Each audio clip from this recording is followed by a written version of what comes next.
bien bonjour à tous et bienvenue dans cette toute nouvelle interview. Aujourd'hui j'ai une invitée d'honneur, je suis accompagné de Harmonie Roufion.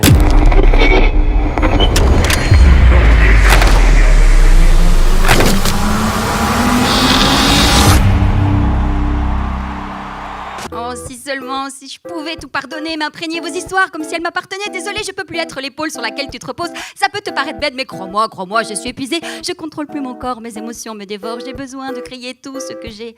Laisser mon cœur et ma tête s'affronter. Mes démons viennent et repartent comme l'impression de revenir, mais toujours au point de départ. Je suis hypersensible. Bonjour Harmonie. Bonjour. Ça va bien? Ça va, oui. Vous l'avez sans doute déjà vu dans le Grand Cactus, dans les Ch'tis à Las Vegas, dans Unité 42, dans plein d'autres émissions, films et aussi pièces de théâtre. Aujourd'hui, elle vient nous parler de son nouveau spectacle Hyper. Peux-tu un peu m'expliquer comment tu es arrivé à créer ce spectacle? Car tu étais déjà venu chez nous pour nous parler de Suré Artiste. Et aujourd'hui, voilà, tu as changé de sujet, tu parles d'hypersensibilité. Donc voilà, je te laisse nous expliquer. Eh bien, en fait, c'est devenu une nécessité. Ok. C'est-à-dire que l'autre spectacle avait bien fonctionné. Je l'avais joué une trentaine de fois, mais j'avais plus trop envie, j'avais besoin de parler d'un autre sujet qui était devenu une urgence parce que je me suis rendu compte que parfois dans mon travail ça posait problème ou que parfois c'était une force justement d'être très sensible. Et voilà, il y avait cette urgence d'en parler, de le dire, de l'écrire, de le faire et de me dire que peut-être ces concepts clés, s'ils m'avaient aidé, ça pouvait peut-être aussi aider les autres. Comment tu t'es arrivé à te dire, ben voilà, je dois en parler maintenant? T'as toujours senti ça en toi ou t'as eu une révélation un jour? J'ai toujours senti, mais je pensais que j'avais un problème, que j'étais bête, que je savais pas ce que c'était. On n'en parle pas. Donc auparavant, on n'en parlait pas du tout. Aujourd'hui, quand même un petit peu, je trouve. Et puis il y a quelques années, c'est une thérapeute qui m'en a parlé. C'est quand même triste de se dire j'ai 37 ans et peut-être c'est à 34-35 ans que j'étais au courant, quoi. Est-ce que le spectacle te sert un peu d'exutoire par rapport à ça? Tu abordes quand même plusieurs personnalités. C'est plutôt des personnalités qui te sont propres à toi ou il y a quand même des personnalités un peu fictives? Il y en a qui me ressemblent. D'accord. Donc il y a le personnage de Forestine. Elle a un côté parfois un peu timide, comme ça, un peu spontané. Donc ça, c'est vrai que ça me ressemble. Bon, il y a beaucoup d'accents dans mon spectacle, donc ça me ressemble aussi. Par contre, il y a vraiment des personnages qui sont à l'opposé de moi, comme la mondaine, qui dit que la sensibilité, ça n'existe pas. Okay. C'est des gens qui font des histoires et il suffit de s'adapter. Bon, là, par exemple, c'est à l'opposé. D'accord, un peu les vieilles mentalités, quoi. Voilà. Ok. Justement, aussi, ton spectacle, il est accompagné de musique. Qui est l'artiste qui t'accompagne pour la musique? C'est Michel Loricella, qui est musicien et professeur de guitare et qui m'accompagne. Et donc, c'est chouette parce que ça donne du rythme, ça connecte directement à la thématique puisque en général les personnes très sensibles sont aussi portées par la musique, par le son, par le bruit, par les paroles, etc. Et donc voilà, c'est un plus dans le spectacle. Mais justement, comment tu as réussi à transformer parce qu'en fait, quand les gens hypersensibles, souvent, vont penser que c'est un fardeau, que c'est très dur à porter, alors que justement, comme le dit Fabrice Midal dans un de ses livres que j'ai lu aussi, dit que en fait, c'est un don, car justement, on ressent tout beaucoup plus fort, donc on est beaucoup plus alerte quand les gens vont pas bien, on ressent plus facilement des odeurs, des bruits, donc on peut être beaucoup plus, ça peut être un avantage pour certains domaines. Comment toi, tu as réussi à transformer justement ce fardeau, comme beaucoup le disent, en cadeau, en avantage? Alors, j'avoue, il y a encore des jours où c'est compliqué. C'est un travail d'une vie. Je ne vais pas dire que maintenant tout va bien et que c'est facile, mais c'est à force de lire, de m'intéresser sur le sujet, donc j'ai lu énormément.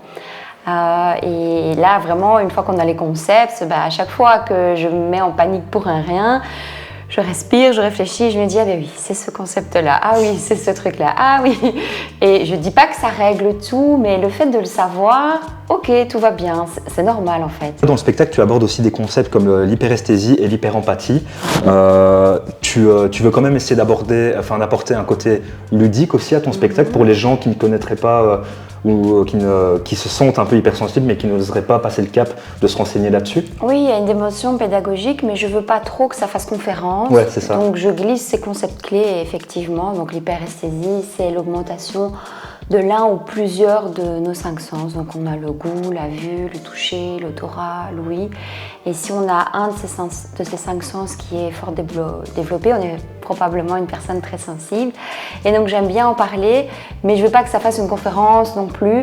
Mais voilà, j'aborde ça dans la deuxième partie du spectacle. Donc on rigole et après on a un petit peu de théorie et après on a de l'émotion. Bah oui, il faut. Comment tu arrives à jouer avec l'équilibre de l'humour et de l'émotion dans le spectacle? Mais en fait, je suis une personne déjà comme ça dans la vie. C'est-à-dire que j'aime bien faire rire, mais en même temps j'aime bien dénoncer.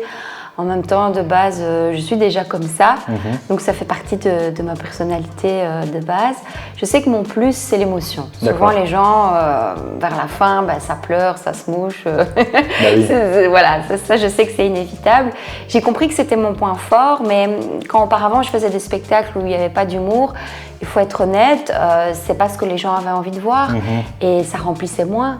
Voilà, et je l'ai vite compris, je jouais Gervaise d'Émile Zola, un très très chouette spectacle, mais ça remplissait moins, il y avait moins d'intérêt, les gens ils avaient besoin de se divertir, de sortir du quotidien, ils avaient besoin de rire.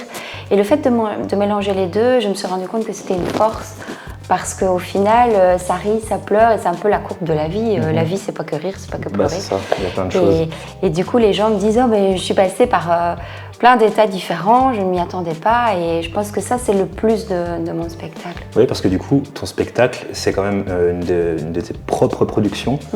Donc, comment tu abordes l'écriture de ce spectacle? C'est vraiment, tu es allé au feeling et tu t'es lâché? Ou il y avait quand même de la recherche par rapport à certains personnages?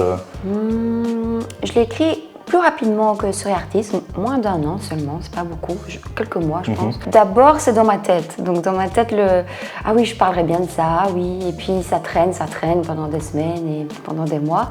Et puis un jour je me dis bon j'en ai marre, il faut que j'écrive ce passage qui m'est arrivé et je l'amplifie. D'accord. On a ça avec le rôle de la professeure, il y a une prof un peu folle dans Hyper. Moi je suis prof de théâtre 3 jours semaine et D'accord. Ça m'est arrivé parfois de plus savoir gérer, voilà, je le dis avec beaucoup d'honnêteté. Et je me disais, mais c'est quand même drôle ce que je suis en train de répondre, ce que je suis en train de faire. Et donc, j'ai voulu amplifier ça. Et c'est vrai, il y a beaucoup de profs qui m'ont dit, c'est vraiment ça en fait. C'est amusant au final. Oui. Surtout pour tes élèves, j'imagine. Ah oui. Mais donc justement, en parlant de ça, quel conseil tu donnerais à un hypersensible, une personne qui se sent sensible et qui n'ose pas trop en parler, qui n'ose pas trop se renseigner sur le sujet? J'ai envie de dire qu'il faut assumer, mais c'est facile dur, de dire, il suffit de s'assumer, il suffit de s'accepter, oui, ça ne prend pas 3 secondes. Mais c'est vrai qu'en tout cas pour moi, ce qui m'a aidée, ma plus grande thérapie, c'est la scène, c'est le théâtre. J'étais très timide quand j'étais petite, on m'a mis au théâtre et ça m'a sauvée. Oui, moi, clairement. C'est ma thérapie. Maintenant, peut-être que pour une autre personne, monter sur scène, ce serait beaucoup trop stressant et on n'aura pas la même thérapie et c'est pas grave. Et la lecture aussi, pour comprendre vraiment comment ça se passe. Moi, c'est ça qui m'a aidée. D'accord. Maintenant, je pense que chaque personne va s'y retrouver de façon différente. C'est ça. Peut-être d'autres personnes, ce sera avec les animaux, parce que je sais qu'en général, on a une connexion assez profonde avec la nature, les animaux, etc. Clairement. Donc voilà, il faut réussir à trouver ce qui nous convient. C'est quoi ton personnage clé du spectacle ou ta scène clé qui te touche le plus? Les personnages, bon, je les aime tous. Oui, ils sont attachants. Attachants. Je dirais que c'est ce passage un peu plus de l'émotion. Et ça, c'est grâce à ma sensibilité que ça touche, je pense. Enfin, en tout cas, de ce que j'ai pu remarquer. C'est ce moment où je me pardonne. D'accord. Où je dis que je me pardonne d'avoir cru que j'étais malade, bizarre. Et où je demande aussi aux autres, au public, pourquoi te pardonnes-tu? Quels sont les moments dans ta vie où tu voudrais te pardonner? Et je sais que là, il y a eu beaucoup de silence. L'exigence du coup. Justement, c'est quoi les prochaines dates pour voir ton spectacle et les lieux? Oui, on a le 15 mars au Centre culturel de Rixensart, c'est pour le Rotary de Jeanval. On a le 29 mars à l'Entracte à Genappe, mais c'est déjà complet, c'est très vite parti. On a le 5 et 6 avril au Poche Théâtre à Charleroi. D'accord. Ensuite, en octobre, je serai à Liège à la Courte Échelle. En novembre, au Centre culturel de Fontaine-l'Évêque. Et puis, il y a d'autres dates qui vont se rajouter. Et on peut tout retrouver sur mon site internet harmonierefuge.be. Dans tous les cas, je vous mets toutes les infos en description et je vous mets le site juste ici, comme ça vous pouvez aller voir directement. À très bientôt en tout cas et un grand merci encore et on se retrouve la semaine prochaine. Salut!